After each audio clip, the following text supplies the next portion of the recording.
श्री स्वामी समर्थ. आचार्य मंजुषा जोशी या युट्यूब चॅनलवरती आपल्या सगळ्यांचं सहर्ष स्वागत.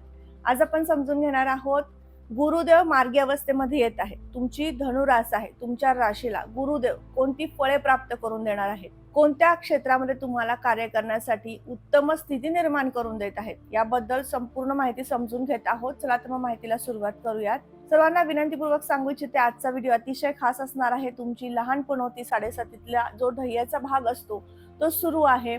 त्यामुळे तुमच्यासाठी एक विशेष महत्त्वपूर्ण सूचना आणि उपाय सुद्धा आपण याच्यामध्ये घेणार आहोत.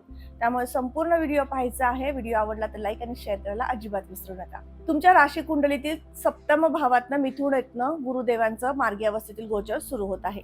11 मार्च हाच तो शुभ दिवस आणि लगेचच येणारा चैत्र पाडवा अर्थात 19 मार्च रोजी चैत्र पाडवा आहे, गुढीपाडवा आहे. त्यानंतर आपलं नवीन वर्ष सुरू होतं. हिंदू धर्म संस्कृतीमध्ये नवीन वर्षाची सुरुवात जशी चैत्र पाडव्याला केली जाते, तसेच गुरुदेव जेव्हा मार्गी अवस्थेत येतात त्यावेळेस तुम्हाला तुमच्या जीवनामध्ये नाविन्य घेऊन येत असतात.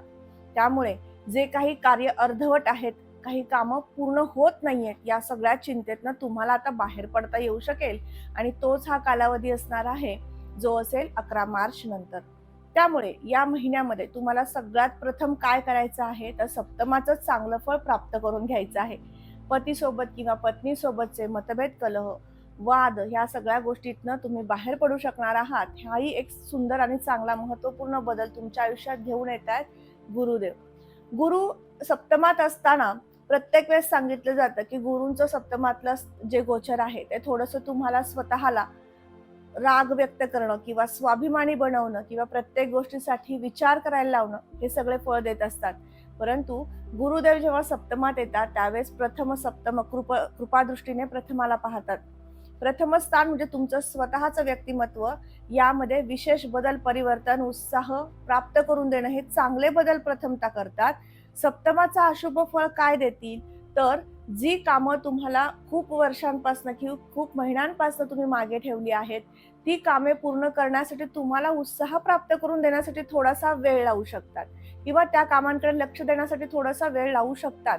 म्हणून आपण काय करत आहोत की यासाठी विशिष्ट उपासना व्हिडिओच्या शेवटी समजून घेणार आहोत. लहानपणोती ज्यावेळेस सुरू असते त्यावेळेस तुमचं नक्षत्र मूळ असू देत किंवा पूर्वाषाढा असू दे, या नक्षत्रामध्ये धनुरास येते आणि उत्तराषाढाचा प्रथम चरण, या सगळ्या नक्षत्रांना धनुराशीमध्ये हे सगळे नक्षत्र येतात. या सर्व नक्षत्रांच्या व्यक्ती येतात आणि त्यामुळे तुम्हाला सध्या स्थितीमध्ये सातत्याने काहीसं काम करायचंय पण थोडा आळस येतोय आणि प्रत्येक गोष्टीतला उत्साह कमी झाला हे समजून येत असेल तर तुमच्यासाठी आता गुरु ग्रह संजीवनीकारक फळे देणार आहे. म्हणजे तुमच्यामध्ये उत्साह जागृत करून देण्याचं प्रथम कार्य त्यांनी केलं. त्याच नंतर तुम्हाला स्वतःला अपग्रेड करण्याचं काम ते करतील. म्हणजे तुम्ही जे काही कामं करताय त्याच्यासाठी तुमचं जे काही राहणीमान आहे अगदी किंवा वक्तव्य आहे, ह्या सगळ्या गोष्टी, व्यक्तिमत्व यामध्ये मोठा परिवर्तनाचा भाग तुम्हाला आता 11 मार्च नंतर विशेष दिसून येऊ शकतो. हेही चांगलं फळ गुरूंच्या कृपेने मिळेल. विशेष म्हणजे आर्थिक संचया बाबतीमधील जे काही प्रश्न होते की संचय होत नाहीये, पैसा येतोय पण टिकत नाहीये, अशा ज्या काही कंप्लेंट सगळ्यांच्या आहेत त्यांच्यासाठी सांगू इच्छिते, गुरूंची पंचम दृष्टी ही लाभावर येते. त्यामुळे आता आलेला आवक आयस्थान म्हणजे अर्थात 11वं घर, या ठिकाणी येणारा जो संचय आहे, पैसा आहे, तो स्थिर होण्यासाठी तुम्हाला नक्कीच मदत करेल. तुमच्या कुटुंबासाठी, घरासाठी तुम्हाला काही नवीन घेण्याचे, खरेदीचे योग घेऊन येईल आणि त्यासाठी सकारात्मक खर्च होऊ शकेल. याचबरोबर संचय स्थानावरती किंवा लाभ स्थानावरती, आवक स्थानावरती जेव्हा गुरूंची कृपादृष्टी येते त्यावेळेस सगळ्यात मोठा बदल असतो तो म्हणजे तुम्हाला विविध कामातनं पैसा निर्मिती होणं. अर्थात तुम्ही जे काही कार्य प्रथमता करताय, जो बिझनेस असेल किंवा नोकरी असेल, यातनं तुम्हाला पैसा येतच आहे किंवा पेमेंट मिळतच आहे, परंतु सेकंड इन्कम कसा करता येईल किंवा कसा मिळवता येईल याकडे तुमचा विचार होऊ शकतो आणि त्यातनं तुम्हाला इन्कम सोर्स सुरू होऊ शकतो. याचबरोबर दळणवळण क्षेत्रामध्ये काम करणारा वर्ग, पर्यटन विभागात काम करणारा वर्ग अर्थात टूर्स अँड ट्रॅव्हल्सचे बिझनेस ज्यांचे आहेत, विशेष चांगला कालावधी असणार आहे गुरूंच्या कृपेने. याचबरोबर गुरुदेवांची लग्नावरती दृष्टी असल्यामुळे तुम्हाला वैयक्तिकरित्या मान सन्मान, प्रसिद्धी, कीर्ती, नामांकन या सुद्धा गोष्टी निश्चित मिळवून देणार आहेत. गुरूंची नवम दृष्टी जी तृतीय स्थानावर येणार आहे, यामुळे काय होईल, सर्वात प्रथम तुमच्या भावंडांमध्ये वैयक्तिक आपापसातले मतभेद आहेत ते कमी होतील. तुम्ही एकमेकांना समजू लागाल, एकमेकांना वेळ देऊ लागाल आणि त्यामुळे निश्चित तुमच्यामध्ये एक आनंदी वातावरण घरामध्ये, कुटुंबामध्ये किंवा तुमच्या नात्यामध्ये तयार झालेलं दिसून येईल. मित्रमंडळींचं सौख्य उत्तमरित्या मिळणार आहे. कुठल्याही प्रकारचे समारंभ तुम्ही आता जास्तीत जास्त अटेंड करणार आहात, त्यातनं सुद्धा स्वतःसाठी आनंद प्राप्त करून घेऊ शकता. याचबरोबर तुम्हाला नवीन काहीतरी शिकायचंय जे कम्प्युटर क्षेत्राशी संबंधित आहे, तर अशा सगळ्या कोर्सकडे तुमचा विशेष कल वाढू शकतो, हेही गुरूंच्या कृपेने होणार आहे. याचबरोबर ग्राफिक, इंटरनेट या सगळ्या संदर्भातील कामे तुम्हाला आता सुलभतेने करता येणार आहेत. या सगळ्या कामांमध्ये तुम्ही अधिक ऍक्टिव्ह दिसणार आहात. सगळ्यात महत्वाचं म्हणजे या ठिकाणी राहू आहे. तृतीय स्थानात राहू कुंभ राशीमध्ये गोचर करतायत. त्यामुळे राहूंवर जेव्हा गुरूंची कृपा दृष्टी येते, त्यावेळेस राहूंचं काहीसं अशुभ फळ मिळतं. ते म्हणजे प्रवासामध्ये दगदग होणं, आजारपणाच्या तक्रारी येणं आणि यामुळे प्रवासातला आनंद घेता न येणं, असं काहीसं गेल्या काही महिन्यांपासून तुमच्या आयुष्यात होत असेल, तर तिथेही आता बदल परिवर्तन होईल. कारण राहूंवरती गुरूंची दृष्टी आल्यामुळे तिथे वाईट फळं राहूंची जी काही मिळत होती ती सगळी कमी होऊ शकतात. नात्यामध्ये वादविवाद किंवा एखाद्या नात्यामध्ये जास्त दुरावा, हेही काम राहू तृतीयात असल्यामुळे येतं आणि ते नातं म्हणजे तुमच्या कलिग्स मंडळी, जे काही तुम्ही कामाच्या ठिकाणचे तुमचे मित्रमंडळी आहेत त्यांच्यासोबत, त्याचबरोबर तुमच्या भावंडांच्या सोबतचं नातं खराब करण्याचं जे काही नियोजन किंवा कार्य राहू तृतीयात आल्यानंतर होत असतं, तर ते सुद्धा आता संपुष्टात येऊ शकतं. स्नेहभाव वाढू शकतो गुरूंच्या कृपेने. याचबरोबर तृतीय स्थानावरती दृष्टी आल्यामुळे आणखीन एक चांगलं आणि महत्त्वपूर्ण फळ मिळतं. ते म्हणजे तुम्हाला आता विविध जमिनी संदर्भातील कार्य करण्यासाठी, जागा खरेदी करण्यासाठी सुद्धा विशेष उत्साह आणि त्या संदर्भातले प्रयत्न आता दिसून येऊ शकतात. अशा पद्धतीने गुरूंच्या प्रथम पंचम दृष्टीने जेव्हा लाभावर पाहिल्यानंतर काय फळ मिळतं आपण समजून घेतलं, लग्नावरती दृष्टी गेल्यानंतर गुरुदेव काय देणार आहे ते समजलं आणि तृतीयावरती दृष्टी दिल्यामुळे तुम्हाला कुठल्या व्यवसायामध्ये विशेष फळ देणार आहे ते समजलं. सप्तम स्थान हे आपल्या पत्रिकेतील दशमाचं दशम स्थान म्हणून ओळखलं जातं. याला मारक स्थान असंही म्हणतात.